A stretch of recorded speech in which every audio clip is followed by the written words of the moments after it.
Welcome! Welcome to see everyone, or good to see everyone. It's fantastic to have you here for HUgNation. This is my birthday week, HUgNation. So, just so we don't disrupt the show too much, you can just leave presents by the door and I'll pick them up afterwards. I kid! All I want from you is your attention. Actually, that's not true. All I want from you is to keep being you and keep growing into that role as much as you can, because that is a gift not just to me, but the world. Thank you. So, I wanted to talk about winning. Winning. And that's not really what I want to talk about, but I want to talk about the opposite of winning, which I don't think is losing. The opposite of winning is recognizing that you're not competing, or that winning is not something that happens at the end of a race. We get so conditioned into these patterns and thoughts of a path with an objective at the end of it, whether that is losing 5 pounds, whether that is getting a certain job, getting a certain credentials, learning a certain skill, healing from an illness. We're always in a state of looking towards a goal. And the trap of that is that we tend to assign that goal with a feeling of happiness, satisfaction, peace. And so we postpone the happiness and peace that's happening right now. We miss what's happening now as we go, ooh, I can't wait till that happens, can't wait till that happens, can't wait till that happens. It would be that way even if we were sitting in isolation, but we have a whole culture that is just so eager to encourage us that, oh, when you get over here, it's going to be so awesome. Oh, when you get this motorcycle. Oh, you've got a 2-year-old phone. Oh my gosh. When you get a phone that has a grilled cheese maker attached to it, then you are going to really know what it's like to be alive. But we get in these traps of gotta get there, gotta get there, gotta get there, gotta get there, gotta get there. When we're not hungry and starving, we still are like, gotta get, I have money in the bank, but I gotta get more security, gotta get.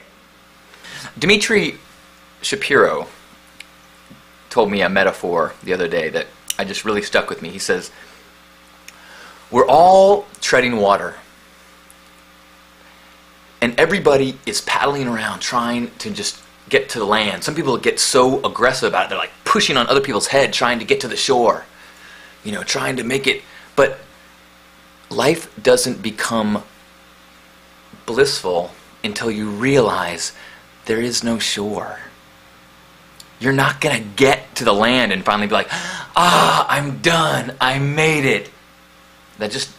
There is nothing like that happens in a human life. You are floating forever.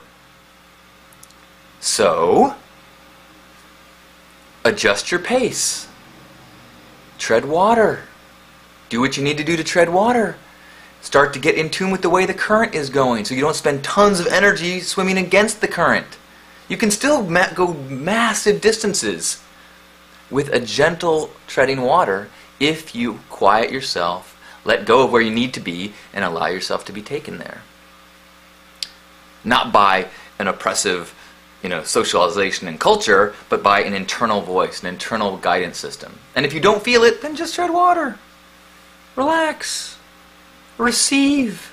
Appreciate.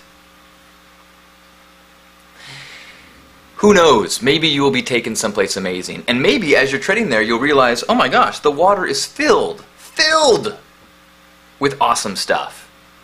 When I was in Costa Rica on a cloud forest tour, the guide, one of the things that was billed on this tour is that you go and check out flora and fauna and get to see monkeys in their native habitat or whatever. And so as the tour went on, we went to the first place that was supposed to have monkeys, it wasn't there. We went to another place that was supposed to be monkeys, it wasn't there. And so people were getting a little like, come on, where are the monkeys? And so I got into that headspace too, where I was like, let's find the monkeys, find the monkeys, find the monkeys. And we're trudging through the jungle. And I had this kind of flash of wait a minute. and I kind of let the tour leave me in the dust a little bit. And I squatted down on the ground, and I just stared at like a 2 foot by 2 foot square of ground.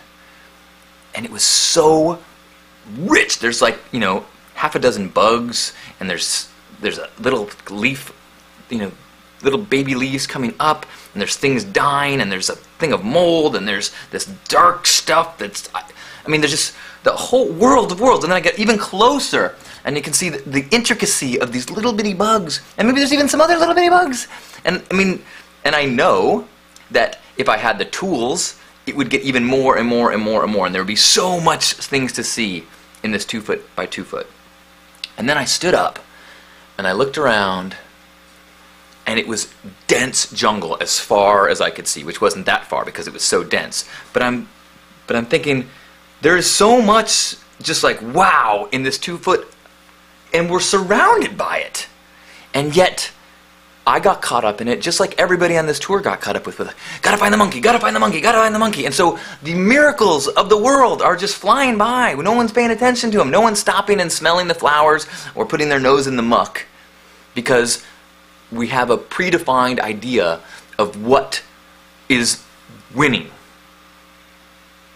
And we do this all the time. When we stop thinking about there being a objective, and I know that's really hard to do because our patterns are so trained in sacrifice for goal. And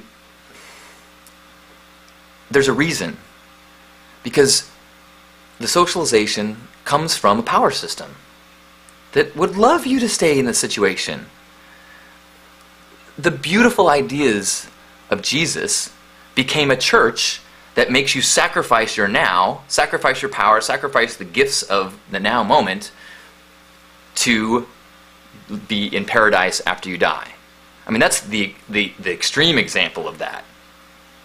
There's no winning after you die. Winning is right now. Let me let you in on a secret. The universe is very, very large. And it is filled with stuff, with space, with matter, with atoms and everything. Oh, it's way more than our mind can even comprehend. It's just massive. Now, there is a planet in this universe. There may be many, but I know of just one that has got water on it, and it is just the right distance from a star that it has this warmth that's not too hot, and it allows, through some processes that I will leave to magicians and scientists, there is this life that is growing on it. There is plant life, there's animal life. And this planet also wobbles. So it's got seasons and night and day, and so you've got this things living and dying and living and dying and living and dying. And there is one species of life on this planet, this collection of matter, that has developed the cerebral lobe that allows for consciousness in the ability to be aware of the cosmos as it's happening. We are that. We're winning.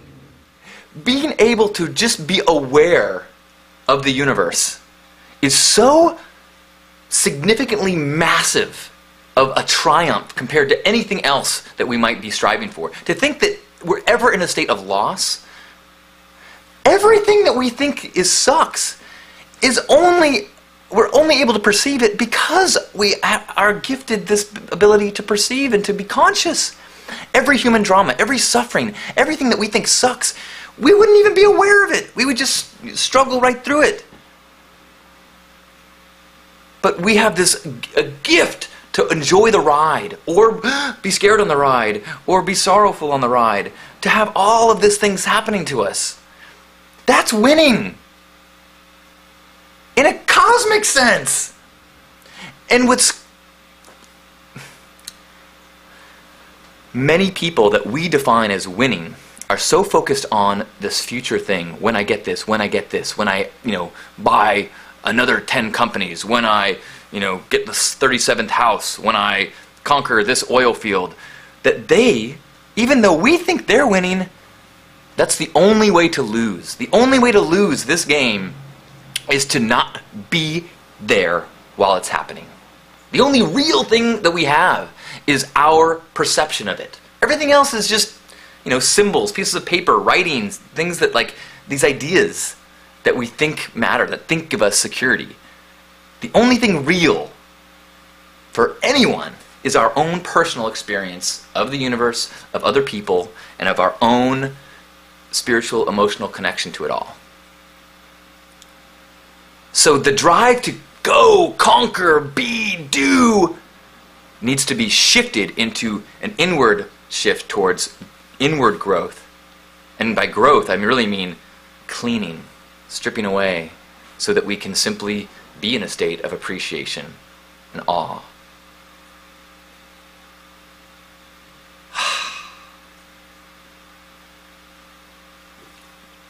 People often try to, well, not people often, culturally, if you look at the Hippocratic Oath, what doctors swear to do is to extend life, to keep people alive.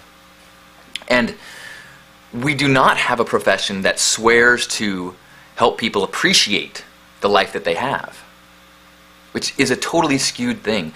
The length of a life does not measure its worth or its joy. You could live 1 year in the present and have an infinitely richer experience than someone who is constantly trying to get. And once I'm there, once I do this, once I lose that, once I find that, once I get that. That's someone who has lived, who cares how long chronologically that they've lived, how many days have passed. Their experience of the universe, they were absentee. They had an empty chair in the grand theater of the universe unfolding. Why? Because they were chasing a story. The story that matters is that right now is everything.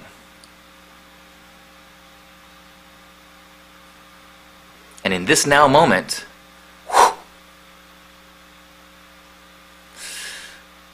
what a gift to be a part of that. What a gift to be awake to that, to have consciousness and be awake to that. What a gift to share it with you, to be able to have this conversation, to be able to share this moment where our vibrational awareness of love and of connection, of being all part of something,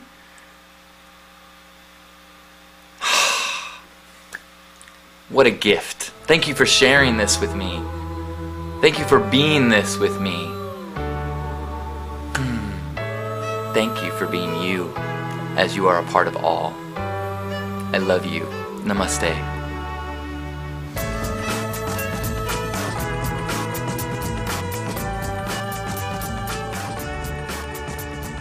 You only live once. Enjoy the color.